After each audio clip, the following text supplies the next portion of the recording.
Pak, ini kan BLT BBM, Pak. Apa harga BBM akan dinaikkan, Pak? Ya, tadi kita menyerahkan BLT BBM yang diberikan sebesar 600.000 untuk 4 bulan. Tadi diserahkan untuk 2 bulan di depan, sudah diserahkan. Ya, untuk Kabupaten Kepulauan Tanimbar, Provinsi Maluku. Ini di Samlaki. Ya. Dan kita harapkan dengan suntikan BLT BBM ini daya beli masyarakat bisa terjaga dengan baik, dan untuk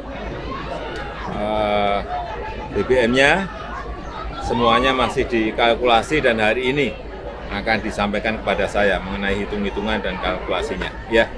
Pak, kan antusiasme warga di sini sangat tinggi nih Pak menyambut Bapak.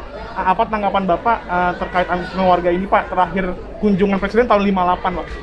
Ya, ini mungkin sudah lama sekali di Samlaki, di Kepulauan Tanimbar ini tidak pernah dikunjungi dari Jakarta, dan ini adalah sudah yang lebih dari 50 tahun.